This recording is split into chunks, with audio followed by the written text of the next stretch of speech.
Hello and welcome to Good Investing. I'm Rachel Gren. And I'm Andrea Swick. At Good Investing, we are all about providing education and passive investment opportunities to people who want to invest in commercial real estate, especially busy professionals and successful entrepreneurs like yourself. If you've been looking for an easier way to invest that's completely passive with pretty much projected high net returns across the board, you've come to the right place. And also, we kind of look at investing as like a very holistic, well-rounded lifestyle. Yeah. Investing not only financially, but emotionally, spiritually, and all that kind of good stuff. So, a few weeks ago, we talked about the 8 forms of capital. Yeah. Right? Yes. And today, we're really going to be digging into the emotional capital. Yeah. Right? So, that's your fortitude, your spirituality. What's your ground? What's your foundation? And so I'm really, really excited for our guest today. Do you want to introduce him? Yes. So we have Pastor Dustin Bates, my pastor from Church 1132 in Allen. And he is a phenomenal leader for our church and a phenomenal leader for the Dallas Dream Center. And he comes on the pod to talk about just amazing information about generosity and the Dream Center and being a Christian and money. So anyways, so looking forward to having him on. Pastor Dustin and Jamie are lead pastors at Church 1132, a fast-growing multi-site church based in Allen, Texas. Together, they have 2 boys, Jude and Genesis. And after pastoring in Washington State with his dad, Dustin and his wife Jamie founded and pastored the MVMNT, the Movement Youth Ministry, that grew from 15 students to over 500 in 3 years. Dustin also founded programs such as the Preschool, the Academy, and the Internship at Church 1132. He travels nationally and internationally to preach and empowers leaders in Christian and secular sectors across the globe. He also has his own podcast as well, which we'll mention later. Yeah, and we will have all that linked below. All right, without further ado, let's introduce Pastor Dustin. Welcome to the podcast, Pastor Dustin. I'm so excited to have you. Pastor Dustin Bates in the house. Hey, it's so good to be with you guys. I was I'm like, how many more days until Pastor Dustin comes? I'm so excited.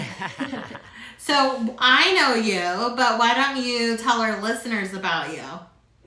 Yeah, I grew up in Washington State. My dad was a pastor, and so I kind of grew up in church ministry, and then in my early teenage years kind of just had a lot of desire for business, and I felt like just really wanted to make a difference somehow in the world, and we didn't have a lot of money growing up, and so we had amazing people in our life that would always bless us. And so we were always the recipient of blessing. And I just had this desire that someday I wanted to be the blesser and not just the blessee. And so through that journey, we actually moved to Texas now years ago, my wife and I, and we took over a youth ministry, eventually took over a church. Now we just founded what we call our Dream Center in Oak Cliff, a real impoverished neighborhood in Dallas area, real violent area, a lot of area of need that we're giving back to the community. And so we've kind of just went on this journey of ministry, but then also just stepping into the reality that we can make a difference in people's lives. So it's, for my wife and I, it's kind of like our passionate pursuit now is we want to just try to make our life count. We've received so much from so many people. We've had beautiful people in our life that have just been generous to us. And now we feel like we are on this quest to outgive them. We're going to flip it on them. And we want to be the blessers now. So now we're in Texas. We're pastoring a church 1132.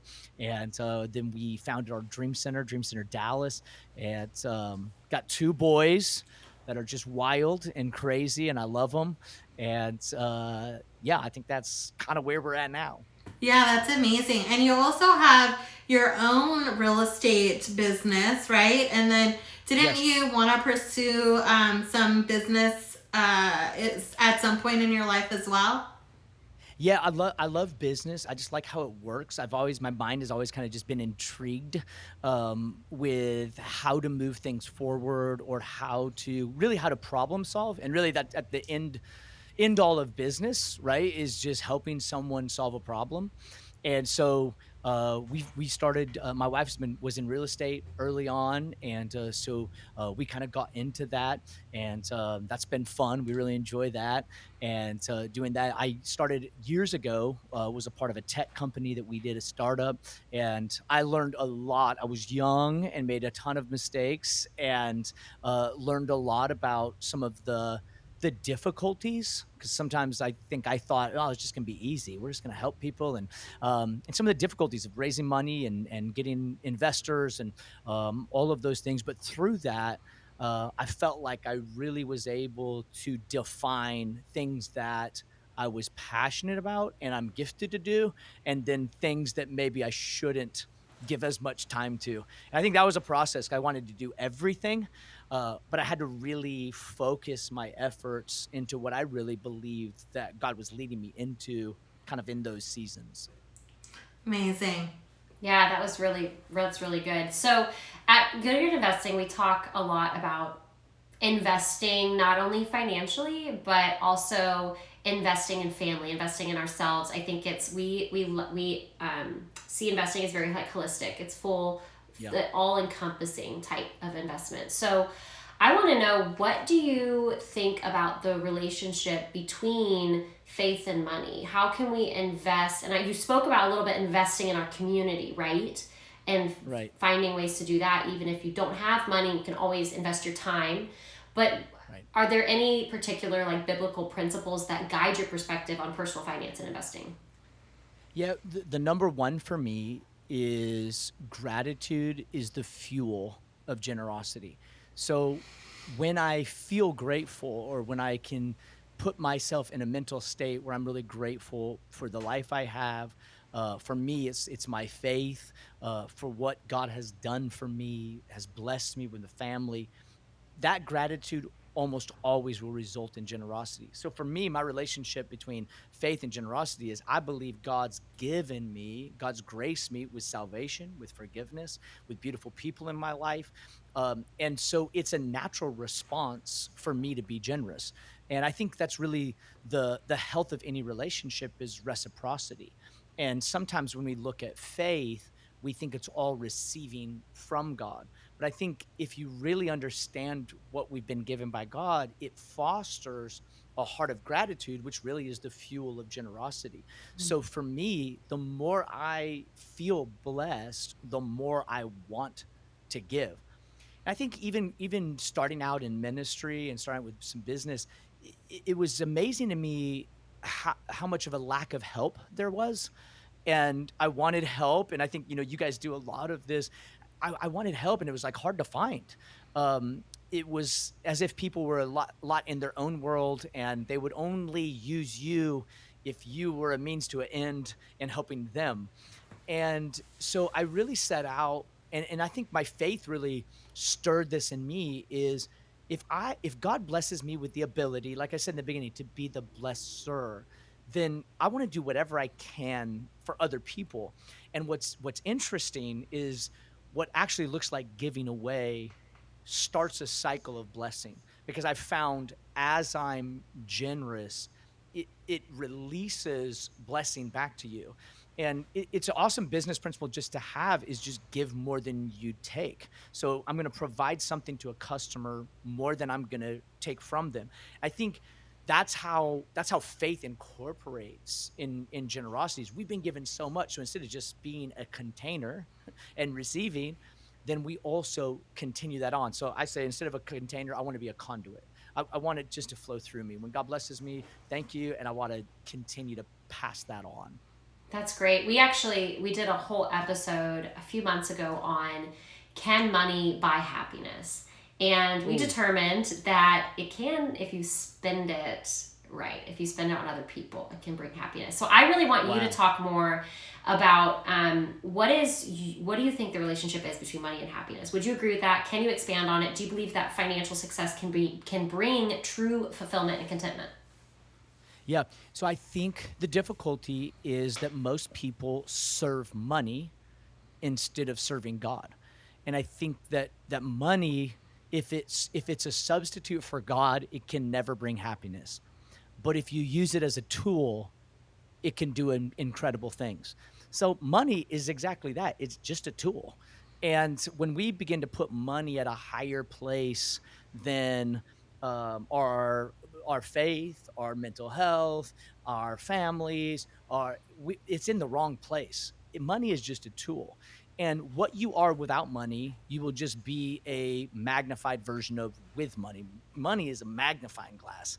And some people say, well, if I make this much money, then I will do. No, you're going to be the exact same way, just a magnified version. So I think we have to be devoted to serving God and not replacing him.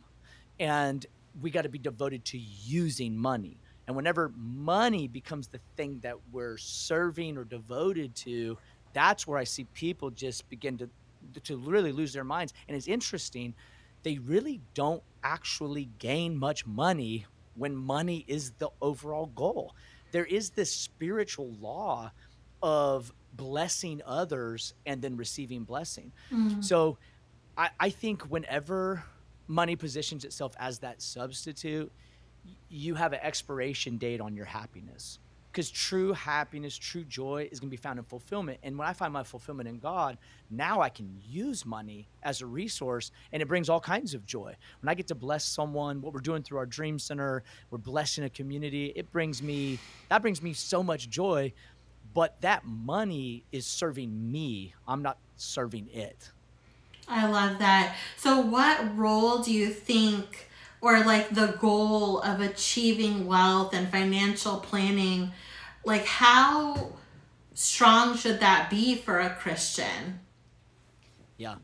That's such an interesting question and such a controversial question because I think a lot of Christians think that we just need to be poor or it's wrong to have wealth or there's been so much pollution with prosperity gospel, people preaching just they used to call it blab it and grab it. Like they just say it and it appears. And I think that the drive of a believer though should be to be excellent in anything. So whatever we do, Bible says, whatever you do, do as unto the Lord. Put your whole heart into it. When you master things in the world, you get paid for them. Professionals get paid for things. So I think we should be the best in the business world. I think we should be the best in what we do. And we shouldn't, like I said earlier, not just be containers that we're amassing wealth for us. We're amassing wealth so that we can be a contributor or a conduit of that wealth into other people. I don't think God's against us having nice things. I think he's against nice things having us.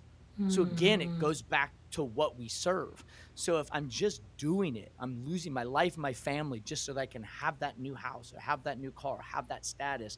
I'm serving the wrong thing. If he is alone who I'm serving, then I can amass this wealth. And the way the kingdom of God goes forward is through finances. Everything that we're trying to do to help communities or to help build shelters or to rescue women from human trafficking, all of that takes money. So what we need is believers to understand we're not containers, we're conduits to be the best in their field, to amass wealth and to distribute to those who are in need. And there's incredible nonprofits, ministries, churches, people that are doing these things. And I think when we begin to foster that heart of generosity, I used to say this, it's kind of a play on words, but if God can get it through us, he'll get it to us. And Mm-hmm. I believe there's some truth to that when we're faithful to, and that doesn't mean you live poor. I enjoy travel, I enjoy nice things, but those things don't own me. Yeah. I want to be able to use those things to bless other people.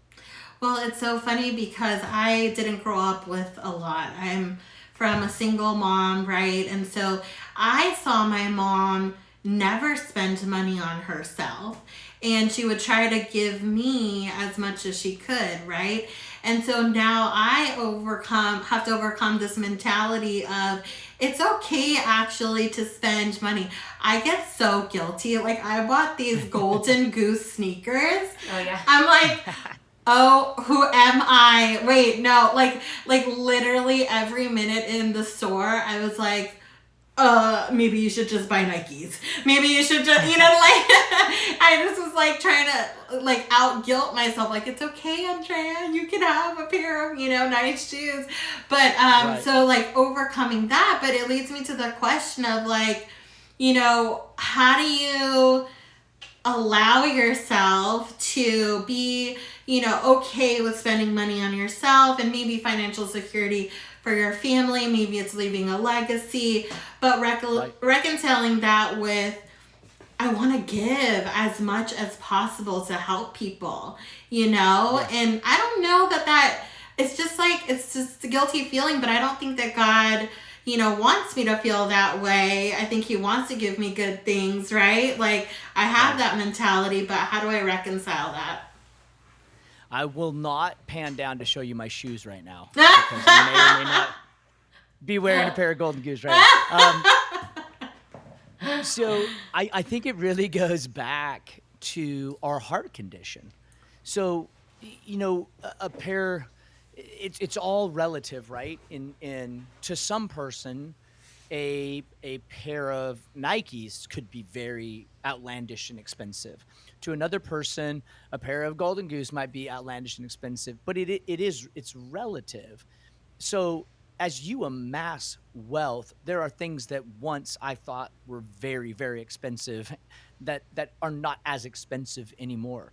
So I think to try to put a rule set on this amount is okay and this amount is not is too difficult, because it's different for every person. That's why I think most Christians believe biblically in the tithe, that 10% of our income we give back to the Lord through our local church.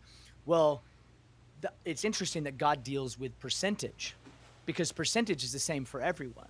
So I think if we try to put like Nikes are okay, Reeboks are decent, and this, it's too difficult. It really is a matter of the heart. So we go back to, do your resources or do your possessions have you? Do I have to have this? Well, no, I can do without these. Okay. I'm passing the test of have to into a, hey, you're blessed and you're buying yourself a nice pair of shoes. That's incredible. And you help feed hundreds of people and you bless.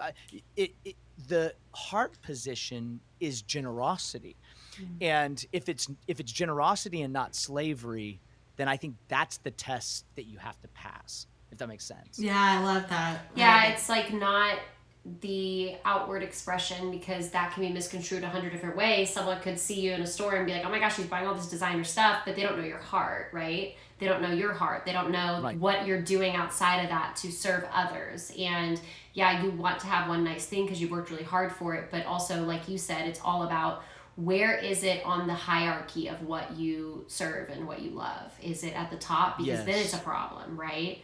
I love that. I think that's so good. And I think there's enough guilt and shame, in the world, especially in the church. And so it's really important to know, like, people are going to think what they're going to think. Like, they're going to make assumptions about you, and you can't take that on because you know where your heart is, and I think that's like so important for people, is not to let others' opinion of what they perceive your life to be like your guiding factor and force. Yeah. I like to say we live in social media world, which is everybody posts their highlights and nobody sees real life. So we measure our low points with everyone else's high points.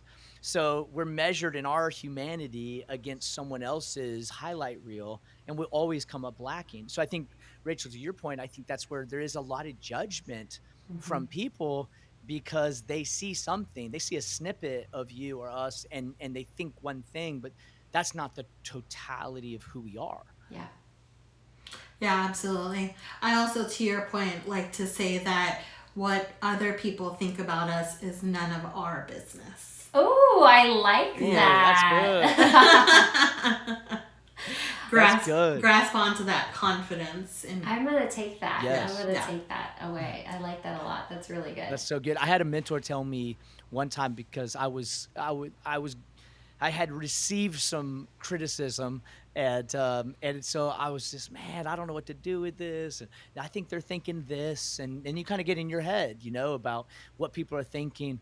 And he told me, he said, Dustin, I don't think people think that highly of you that they're talking about you that much. I thought, oh, that's interesting because I just thought, well, everyone's talking about me. He's like, I think you've got a little too elevated viewpoint of yourself. Not everybody's talking about you. They're talking about you or thinking about you a lot less than you think that they are. But we feel it. We feel it in the small amounts that we do. yeah, for sure. That is so funny. I know. I go through the same thing, and someone told me something similar. They're like, no one cares about you as much as you care about yourself. Like, they probably left lunch with you and were like, oh, gotta go do this and that and that. They're not thinking about, like, oh my gosh, I can't believe she said that weird thing or whatever. It's Right. like, it's so easy to get in your head. And then at that point, your own narcissism is serving you, right? Because all you can think about is Right. yourself and how other people perceive you, and it becomes this, like, just vortex of negative self-talk. And how can you be generous and others focused if you're just thinking about yourself? That's so good. So true. Yeah. Yes. That's really true. So I want to know more about, you're talking about Dream Center in Oak Cliff, and Andreas shared with me a little bit about it, but Yeah, I want to know a lot more about what you guys are doing there. So years ago, I was in Los Angeles, and there's a Dream Center there. And I was a teenager at the time, and I went there to serve, to kind of help out. And it was probably, and I had served in a lot of, soup kitchens and different nonprofits and all of those things. And there's a lot of great ones, but this was the first one that I saw absolute life change. So it wasn't just a handout.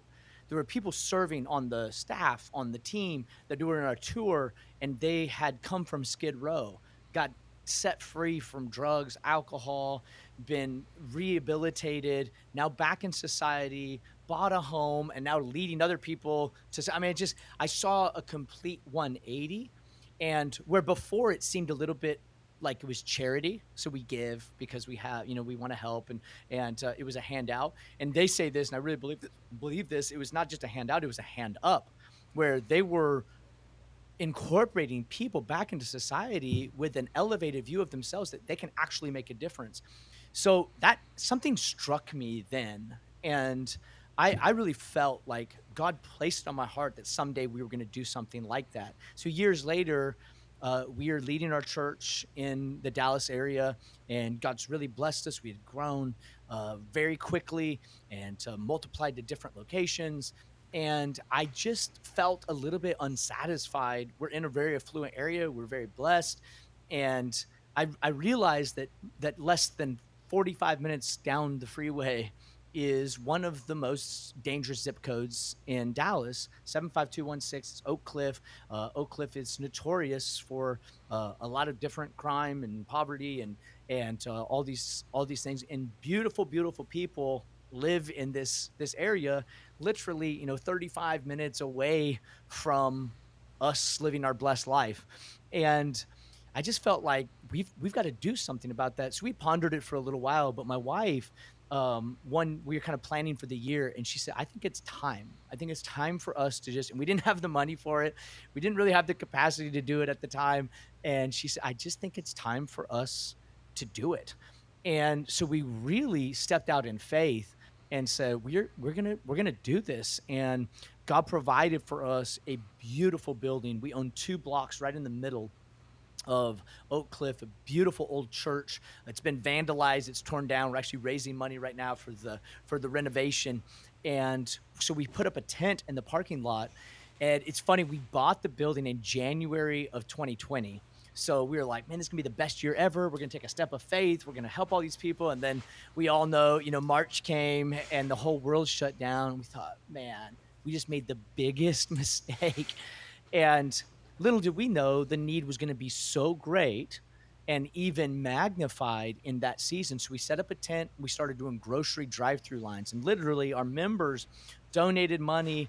We bought groceries, and we would set up, and people would drive through. We would put the groceries in their car, and it started to grow. People started coming from all over the place, literally hundreds and hundreds of people needing groceries. We started partnering with North Texas Food Bank. We started partnering with a lot of different partners that were so generous to us. And we now, on a weekly basis, we give out thousands and thousands of pounds of food every single week. We've expanded to 2 different food routes now to different locations. And it is incredible what God's done. And my wife, we've been in ministry for a long time. She actually served as a missionary in Thailand before we got married, and we got immersed in church world. And she said, the thing that brings me the most joy right now is not all the stuff we've built, all the things that we do. She said, is going down to the Dream Center and handing groceries to a family. She said, what that does for me is more than anything else that we do. And so that's kind of like, that's where we're at right now. So we have volunteers that come from all over the Metroplex, from all different churches, all different businesses that bring their teams. Right now we have Oral Roberts University from Oklahoma that's here, 60 of them here serving students, taking food. We've adopted 152 blocks out of that zip code that we've gone door to door. We've assessed needs. We put it on a spreadsheet. People donate. We've replaced air conditioning units. We've got water turned on. We're fixing a single mom's her car this week. Her brakes went out. She can't afford it. We bought a guy in the neighborhood. We bought him his first laptop, and he's going to college. So he just started class. I mean, it's just, I don't know. There's a lot of things that we do, but it just brings so much joy to be able to give through that vehicle and to see actual life change. So not every week just giving more stuff, but people are changing. The pride is rising in their own life, and they're making it. One guy just really blessed me. He said, I want to come back and serve here with you. He said, I was served, but I want to come back and serve others now because you guys made such a difference in my life. So that's what we're seeing now, is now people that were in the food line are now handing out food to other people. So it's really beautiful what's happening in the community of people that's coming together to really make a difference in that area. And there's going to be implications from the change and impact that you're making that you will never know in your lifetime as well, which is so cool. Yes. Which is so cool, because you don't know who they're telling and how they're taking their blessings and blessing other people with them as well. It's just so neat. And then also, I just want to say I absolutely love your approach to this, because I think whenever people see a crime-ridden neighborhood, they think the answer is more police, more patrol, more intervention. Whereas really, like, it goes back to this holistic type of look at things. It's like, where's the root of the problem? It comes from need. It comes from financial needs. It comes from they need to feed their children. Like, this is why they're, might be committing crimes. A lot of crimes are committed because of just basic human needs that they can't meet any other way. So the fact that you guys are going in and just totally turning this community around is just absolutely incredible and inspiring. I love it. And definitely living out what God told us to do, which is just show love, right? Like, let's out-love people. Yeah. And they're going to feel it, and then it's going to turn around and bless others. In your backyard, too, which is so cool. Like, you are really just pouring into there. And we used to send mission teams all over the world, which I think is so important. And we have a real heart for the nations. And all of a sudden now in our backyard, we're realizing there's a need right there. And Rachel, to your point, it's the most beautiful people in the community. And some of them, all they need is a neighbor, or they need a partner or a friend or someone to just show a little bit of generosity or reciprocity. And they are incredible, smart, beautiful, intelligent people that maybe sometimes life just got the upper hand on, and we can help them. And we're finding that they're blessing us more than we're blessing them. And isn't that like the beauty of generosity, is that you feel like you're giving, but in the end, you actually receive more than you ever gave. Yeah. So if we have listeners that are listening in right now and they want to get involved, they want to give to that cause, where could we point them? How could we get them more information?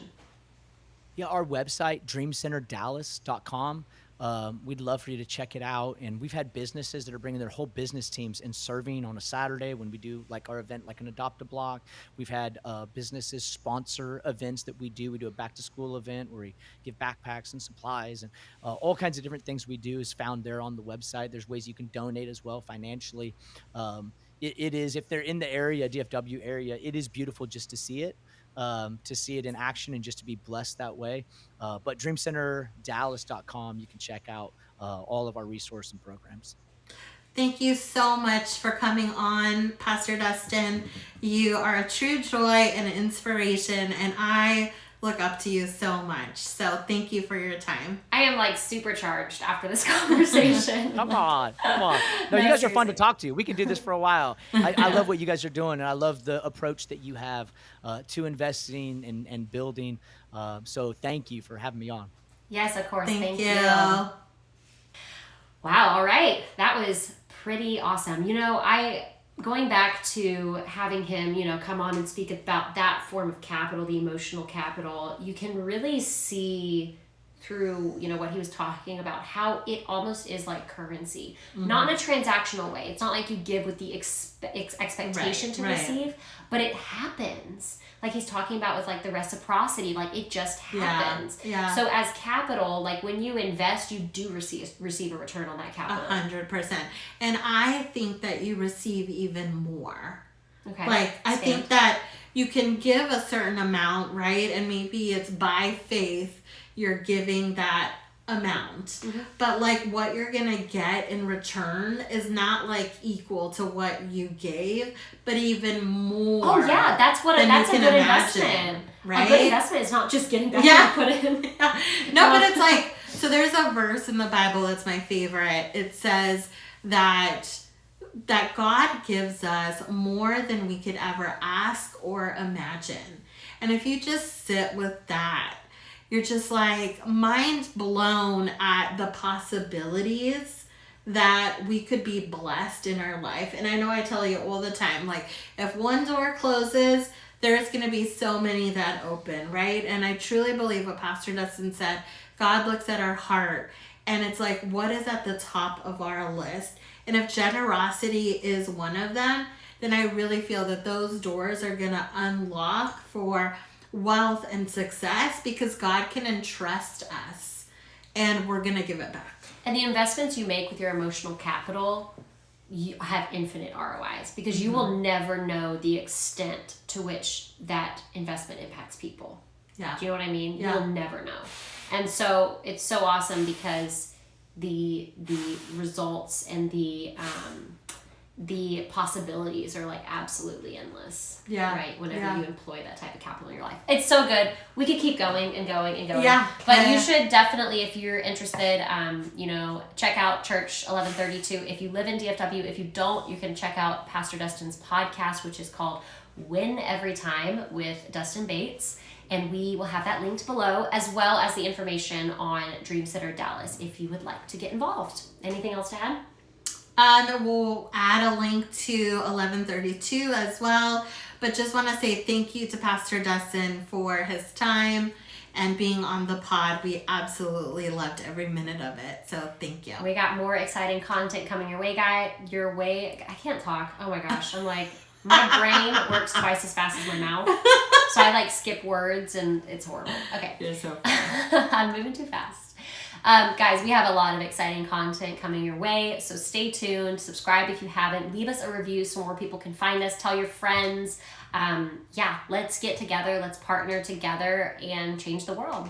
No big deal. I love it. All right, well, thanks for tuning in. Until next time, don't invest good. Invest wisely.